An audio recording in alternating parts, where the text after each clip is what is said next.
अस्सलाम वालेकुम students, I am Nadia Tahir और आज हम पढ़ने जा रहे हैं अपना थर्ड टेंस जिसका नाम है प्रेजेंट परफेक्ट टेंस। उर्दू में हमेशा हम यही समझते हैं कि हर वो काम जो हो चुका है या कर लिया है उसके लिए हम प्रेजेंट परफेक्ट टेंस इस्तेमाल करते हैं। उर्दू में इसको फेल हाल मुकम्मल कहते हैं, लेकिन इंग्लिश में इसके काफ़ी सारे यूजेस हैं जिसको हम डिस्क्राइब करेंगे वन बाय वन।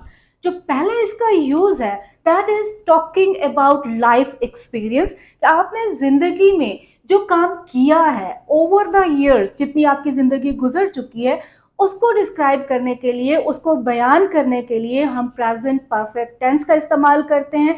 लेकिन याद रखिएगा कि इसमें कोई टाइम लिमिट नहीं होती है और ना ही किसी जगह का जिक्र होता है। व्हेन एंड वेयर जो होता है वो इसमें मेंशन नहीं होता है, जस्ट आपका लाइफ एक्सपीरियंस जो है वो डिस्कस होता है। For example, I have met the president, मैं प्रेसिडेंट से मिल चुकी हूँ या मिल चुका हूँ, लेकिन कब और कहाँ ये मेंशन नहीं है। She has won many medals, उसने बहुत ज्यादा तमगे हैं या इनामात हैं वो वसूल कर चुकी है, लेकिन किस फील्ड में या कब उसने किया है ये मेंशन नहीं है।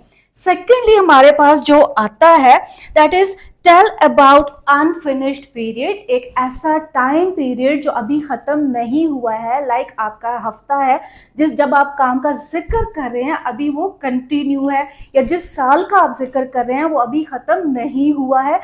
मिसाल के तौर पे हम इसको कह सकते हैं we have spent a lot money this month, कि इस महीने हमने बहुत ज्यादा रकम खर्च की है, बट ये मंथ जो है अभी फिनिश नहीं हुआ है, अभी खत्म नहीं हुआ है।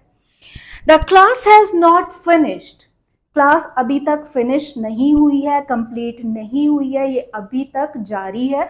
इट मीन्स कि जब हम किसी ऑन गोइंग प्रोसेस का जिक्र करेंगे तो वहां पर भी हम प्रेजेंट परफेक्ट टेंस को इस्तेमाल करेंगे।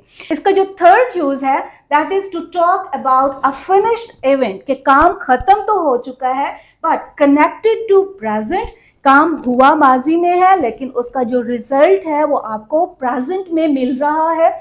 He has lost the keys, वो अपनी कीज खो चुका है। He has not found it yet, अभी तक उसको वो मिली नहीं है। पास्ट में हुआ काम और प्रेजेंट में उसका रिजल्ट है। She has lost her wallet, उसका अपना जो वॉलेट था वो गुम हो चुका है और अभी तक उसको नहीं मिला है। या फिर I have just finished my work, अभी अभी मैंने अपना ये काम जो है वो खत्म किया है। फिर हम देखेंगे कि रेपिटिशन जहां पर हो, एक काम बार बार हुआ हो, सेवरल टाइम्स हुआ हो, उसको डिस्क्राइब करने के लिए भी हम प्रेजेंट परफेक्ट टेंस का इस्तेमाल करते हैं। मिसाल के तौर पे I have seen him in the school several times, आज मैंने उसको बहुत बार स्कूल में देखा है। तो जो भी सेवरल टाइम होगा, रिपीटेडली होगा, अगेन एंड अगेन होगा, वहां पर भी हम प्रेजेंट परफेक्ट टेंस इस्तेमाल करेंगे। एक और एग्जांपल है I have called her 10 times, मैंने उसको 10 बार कॉल की है या दसियों बार कॉल की है but she is not responding. तो जो काम बार बार हुआ है, रिपीटेडली हुआ है, उसको डिस्क्राइब करने के लिए भी हम प्रेजेंट परफेक्ट टेंस जो है वो इस्तेमाल करते हैं। फिर हम देखते हैं कि चेंज ओवर टाइम, कि वक्त के साथ साथ जब आपके अंदर कोई तब्दीली आती है उसको डिस्क्राइब करने के लिए, उसको बयान करने के लिए भी आप प्रेजेंट परफेक्ट टेंस इस्तेमाल करते हो। मिसाल हम इसकी इस तरह से ले सकते हैं कि I have become more interested in Islam. It means कि with the passage of time, over time जो आपको चेंजेस आती हैं उसको बयान करने के लिए आप ये टेंस इस्तेमाल करोगे। या फिर हम कह सकते हैं कि अली हैज़ बिकम मोर स्टबरन, पहले वो बेहतर था, अब जैसे जैसे वक्त गुजरता जा रहा है उसके अंदर ये तब्दीली आती जा रही है। देन हमारी कोई अकॉम्प्लिशमेंट्स होती हैं, कोई अचीवमेंट्स होती हैं, उनको डिस्क्राइब करने के लिए भी हम प्रेजेंट परफेक्ट टेंस इस्तेमाल करते हैं। जैसे कि हम एक मिसाल ले सकते हैं man has walked over the moon, के इंसान जो है वो चांद पर भी जा चुका है। अब हम देखते हैं इसकी फॉर्मुलेशन के how we can formulate it, how we can make it. लेकिन इससे पहले आपको बताती चलूं कि उर्दू में इसकी पहचान कर चुका है, कर चुकी है, या फिर कर चुके हैं, या कर लिया है, कर लिए हैं, धो लिया है, धो लिए हैं। तो इंग्लिश में भी इसके लिए कुछ स्पेसिफिक वर्ड्स हैं जो सेंटेंसेस में अगर आपको नजर आ जाएं तो वहां पर आपने ये प्रेजेंट परफेक्ट टेंस इस्तेमाल करना है। इसमें आपके पास होता है येट और स्टिल।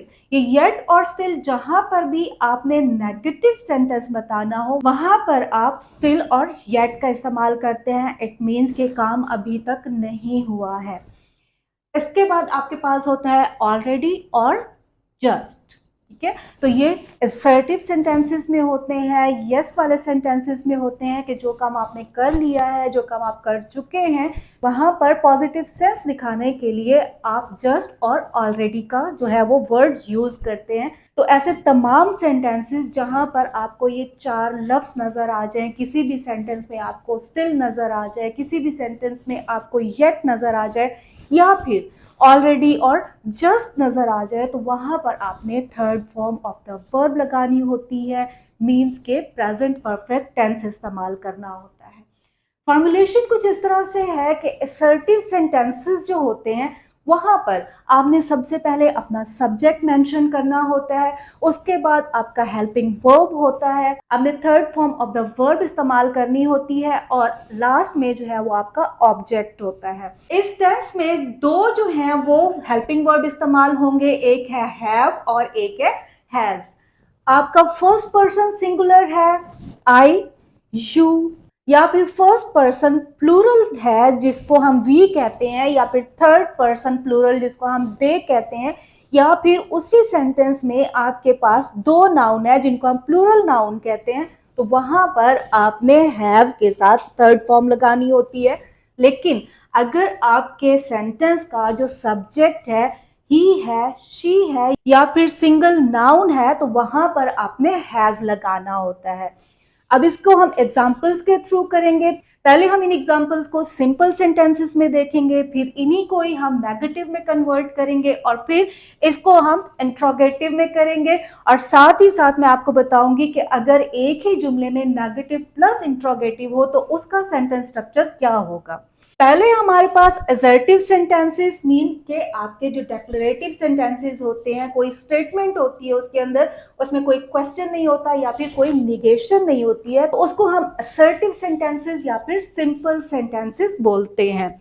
माय मदर जो है आपका सब्जेक्ट है, सिंगल पर्सन है, ठीक है, और उसके साथ आपने लगाना है हैज कुक्ड फूड। कुक जो है वो उसकी third form of the verb है और जो फूड है वो उसका ऑब्जेक्ट है।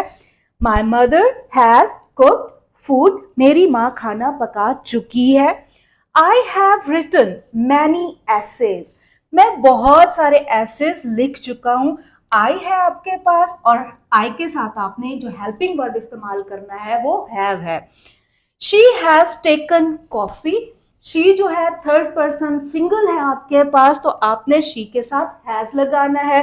हैज के साथ ही आपने नेक्स्ट स्टेप जो लेना है वो राइट करना है आपने third form of the verb जो कि टेक की थर्ड फॉर्म है, टेक, टुक, टेकन, तो आपने यहाँ पे टेकन लगाना है एंड कॉफी आपका ऑब्जेक्ट है। She has taken coffee. He has gone to the library. यहाँ पे एक वर्ड आपको मैं बताती हूँ कि ये जो है हम इसको मोस्टली कहते हैं लाइब्रेरी, तो ये ऐसा कुछ भी नहीं है, इसकी जो एक्चुअल प्रोनाउंसिएशन है that is library. He has gone to the library. Negative में जब हम इसको चेंज करेंगे तो थोड़ा सा हम ऐड कर देंगे, नॉट लगा देंगे, ताकि इसकी जो निगेशन है या जो नेगेटिव सेंस है वो क्लियर हो जाए। इसकी जो फॉर्मुलेशन है वो इस तरह से होगी कि आपका सब्जेक्ट होगा, आपका हेल्पिंग वर्ब होगा अकॉर्डिंग टू द सब्जेक्ट। अगर वो सिंगल पर्सन है तो हैज लगेगा, और अगर आई है, यू है, जो कि सिंगल ही होते हैं, तो उनके साथ हैव लगेगा। उसके बाद आपने नॉट लगा देना है, नॉट के बाद third form of the verb और फिर आपका आ जाएगा object. My mother has not cooked food, मेरी माँ खाना नहीं बना चुकी है। I have not written many essays. She has not taken coffee. He has not gone to the library, कि वो लाइब्रेरी जो है वो नहीं जा चुका है। इट मीन्स कि हमने सिर्फ अपने हेल्पिंग वर्ब के बाद नॉट लगा देना है, बाकी हमारा जो सेंटेंस है वो सेम पैटर्न पे ही रहेगा। अब हम देखते हैं अपने इंट्रोगेटिव के इन्हीं सेंटेंसेस को हम जब सवालिया बनाएंगे, जब इसको इंटेरोगेशन में डालेंगे, क्वेश्चन में बदलेंगे, तो हम इसकी जो फॉर्मेशन है वो किस तरह से तब्दील कर देंगे। इन्हीं में से ही हम लफ्ज़ों को आगे पीछे कर देते हैं और हमारा जो सेंटेंस का स्ट्रक्चर होता है वो चेंज हो जाता है। इसमें हमने क्या करना है कि अपने हेल्पिंग वर्ब को सबसे पहले लेकर आना है, फिर हमारा सब्जेक्ट आ जाएगा, फिर हमारे पास third form of the verb है, देन हमारा ऑब्जेक्ट है और उसके बाद क्वेश्चन मार्क है। इसको अगर आप गौर से देखें तो सिर्फ और सिर्फ हमने ये किया है कि इसका जो हेल्पिंग वर्ब था वो हमने बाहर निकाल दिया है और लास्ट में हमने क्वेश्चन मार्क लगा दिया है। बाकी जो हमारी जो स्ट्रक्चर था या हमारा सेंटेंस था वो सेम ही रहा है। और अगर किसी सेंटेंस में हमारे पास निगेशन भी है, नेगेटिव भी है और उसी में ही क्वेश्चन भी है, तो वहां पर हम क्या करेंगे कि अपना हेल्पिंग वर्ब हमारा बाहर होगा, उसके बाद हमारा सब्जेक्ट आ जाएगा, सब्जेक्ट के बाद हमने नॉट ऐड कर देना है, फिर हमारा main verb, third form of the verb आ जाएगा, देन हमारा ऑब्जेक्ट एंड फिर हमारा क्वेश्चन मार्क आ जाएगा। यहाँ पर हमने देखा था हमारे पास सिंपल सेंटेंसेस में था my mother has cooked food. अगर हमने इसको इंटेरोगेशन में लेकर आना है, इसका क्वेश्चन बनाना है, तो हमने क्या करना है कि हमने हेल्पिंग वर्ब बाहर की तरफ लेकर आना है। Has my mother cooked food, सिर्फ हैज को बाहर लेकर आना है। और अगर हम इसको नेगेटिव प्लस इंट्रोगेटिव करें तो has my mother not cooked food, सिर्फ आपने क्या करना है हैज के बाद अपना सब्जेक्ट और सब्जेक्ट के बाद आपने नॉट का एडिशन करना है। Have I written many essays, या फिर अगर नेगेटिव प्लस इंट्रोगेटिव करना है तो have I not written many essays. Has she taken tea or has she not taken tea? Has he gone to the library or has he not gone to the library? तो ये था हमारा आज का tense, that was present perfect tense, जिसमें सबसे पहले मैंने आपको बताया इसके यूजेस कि हम इसको कहाँ कहाँ इस्तेमाल कर सकते हैं, फिर हमने इसकी देखी फॉर्मुलेशन विद एग्जांपल्स। उम्मीद करती हूँ आज का लेक्चर जो है आप पे क्वाइट क्लियर होगा। आपके फीडबैक का इंतज़ार रहेगा, लाइक एंड कमेंट ज़रूर कीजिएगा। मिलते हैं अपने नेक्स्ट टॉपिक के साथ नेक्स्ट वीडियो में। टिल देन अल्लाह हाफिज़।